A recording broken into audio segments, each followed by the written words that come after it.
What is going on, guys? It's your boy here again, Dean, and I am back from my trip to Costa Rica. So this is going to be like a tournament report, really just talk about what it's like there, right? I've never been there before, and I got to meet the wonderful community, hang out with them before and after the tournament. Congratulations to people who got first prize. Wasn't me. Top 8 curse continues to plague me. Maybe one day I'll be able to win that one game that actually matters. So yeah, this is my deck. If you're not playing this deck, this format, you are semi-throwing, I think. I think there's a lot of stuff you could top with, but I think that this is probably the best deck. It's the cool deck from the video. Surprise, it got first, a little bit of a spoiler. And it also got another slot in top 8. So there were 3 copies of this deck in the top 8. 2 of us did die before getting the top 4. And then 1 went on to win the entire tournament. Fantastically strong deck. Really, we've already gone over this, so I'm not going to talk too much about this. So, yeah, let's get into the match history, talk about the games. So we see here I actually used a buy card at this tournament. Why did I do that? Well, I flew all the way down to Costa Rica. I've never really been to one of these. I know they didn't have the biggest Y scene back in the day, so I didn't really know what to expect. And when I get there, there's 39 people signed up. So that's a pretty big tournament, especially, that's like half the size of, like, what we got in Sacramento. And these people were not casuals, really. They were people who actually loved the game. Big community.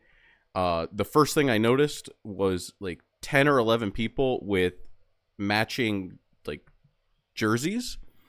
And they had like, a little Shadowverse logo. They had, like, a One Piece logo. They had logos for a bunch of different card games, like, the name of their store on it. So I was like, oh my god, I came to a place that has, like, there's like 12 people that are part of some team. There's, like, a little spooky to, like, run up on. And I decided, I got this buy card. There's only going to be 5 rounds. I'm going to use it just to, make sure I get to that top 8. Because, 39 people, sometimes you're supposed to have 6, but it was a clean top 8 cut, no X1s missed, but you did have to be 4-1 in order to actually get into top 8. So, yeah, definitely decide to use that strategically, and who knows, maybe I'll win a second one soon.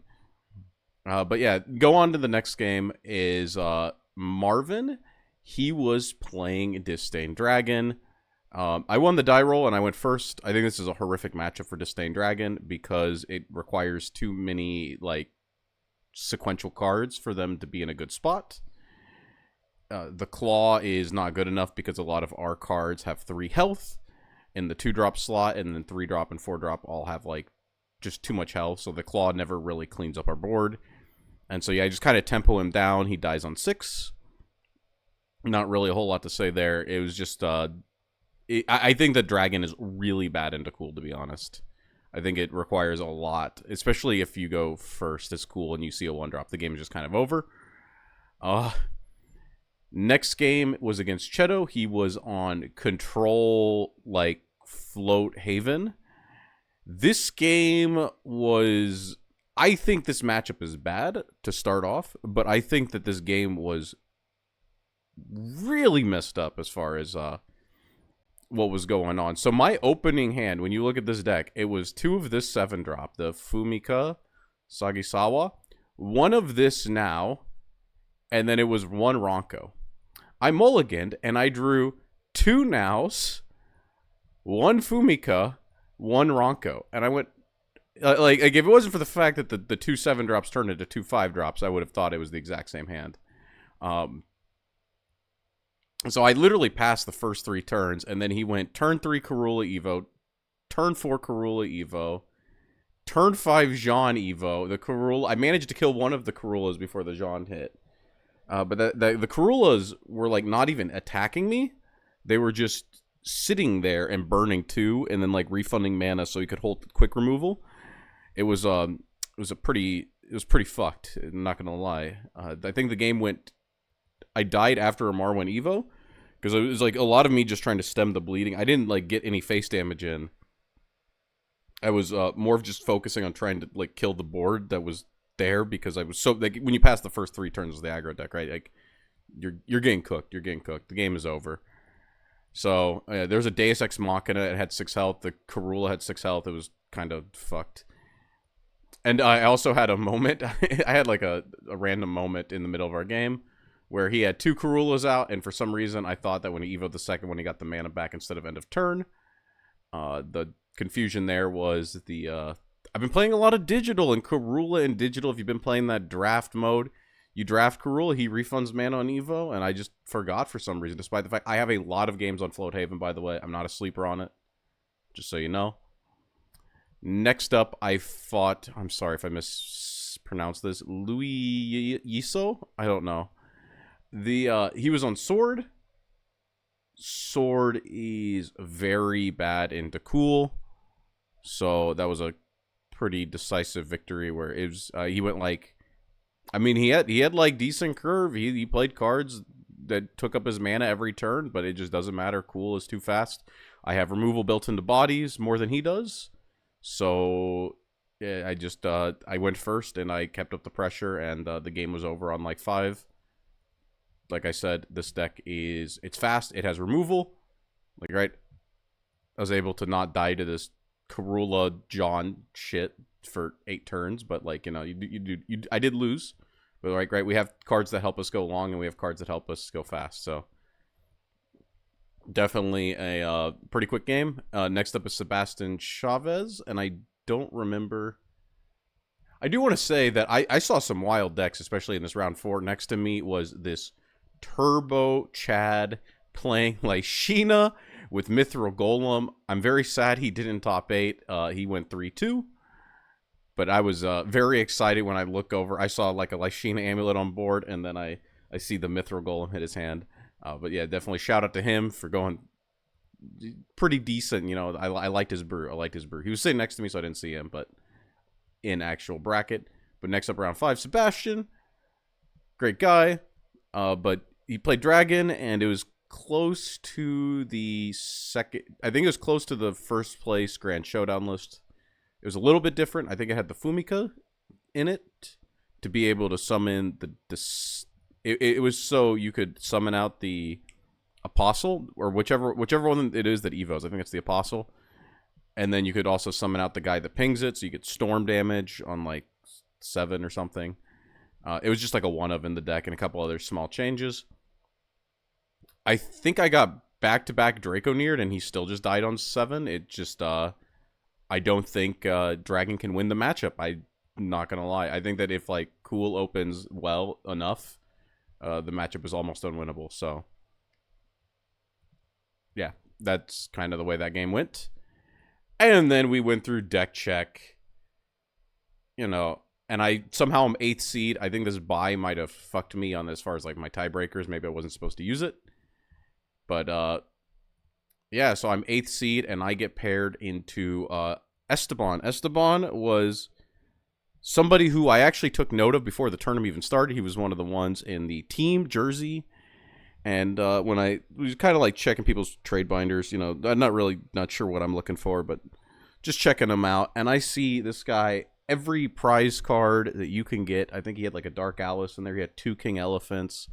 It's like a thing where you know that these prize cards, he's either a collector, but he's got them in his cell binder, so he's probably just like one of the best players there, is like kind of what I thought. Like, I could just kind of tell when I met him, and by looking at his binder. So yeah, and I see I'm paired into him. I'm like, oh my god, dude, I'm fighting Costa Rica's strongest, and yeah, he ended up getting first. Congratulations.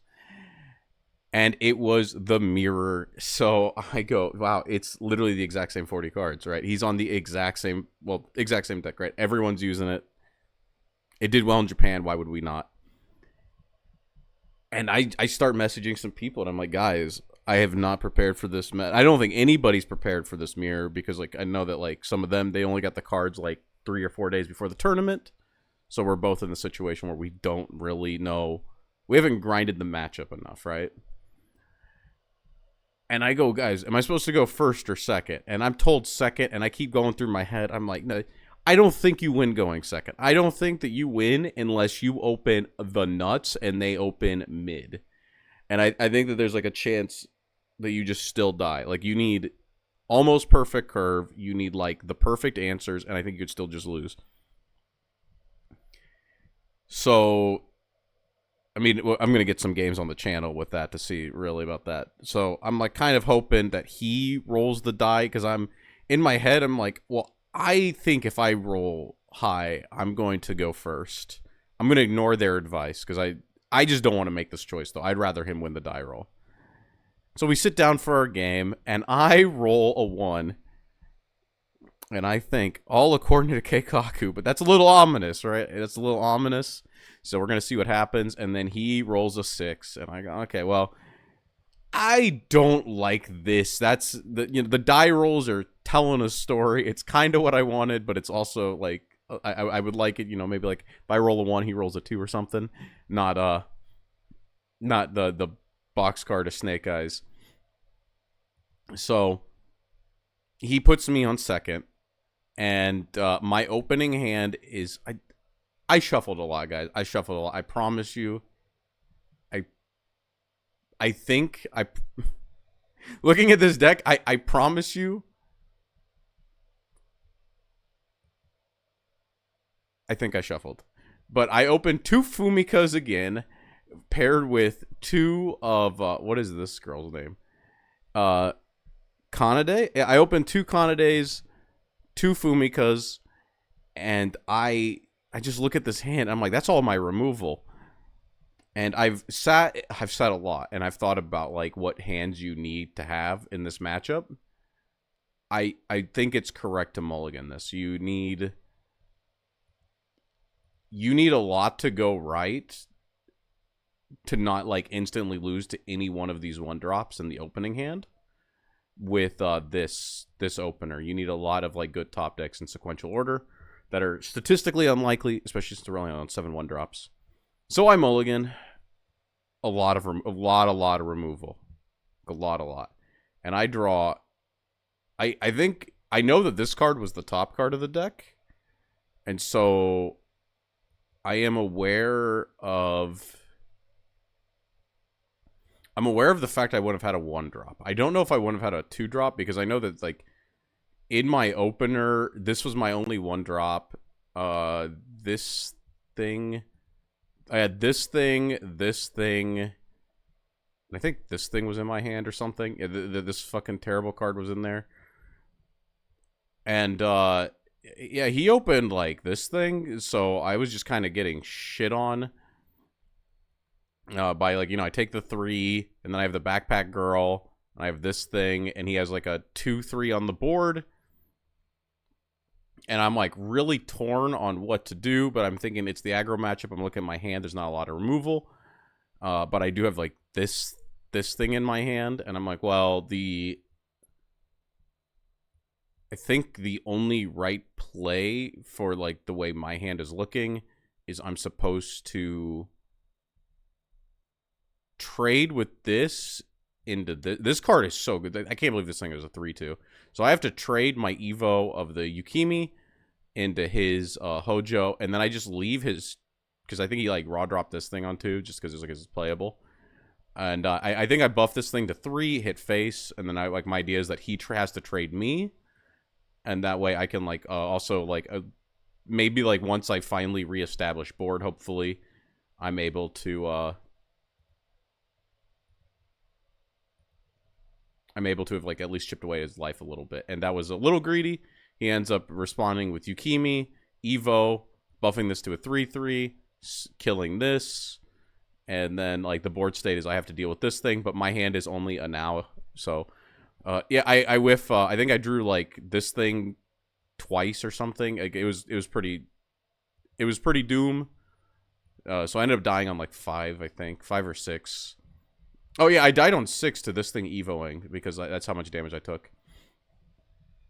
But, yeah, I mean, overall, that's kind of the way it is. The aggro mirror is a little rough. Not a whole lot you can do. I think if you lose the die roll, I'm not 100% certain, but I think it requires a lot to go right for you to, like, not just keel over and die. But yeah, definitely fun trip, great community. I was really surprised by how healthy the community was. A lot of players really passionate about the game, and I hope to maybe see them again one day, hopefully in Japan, and if not, maybe another trip to Costa Rica one day. But that's it for this. I think I'm going to make another video going over the top 4 decks, you know, so that way everyone kind of knows what's going on. But more importantly, I do want to get some games out with the matchups that people want to see before Georgia. So until then, this is your boy Dean signing out.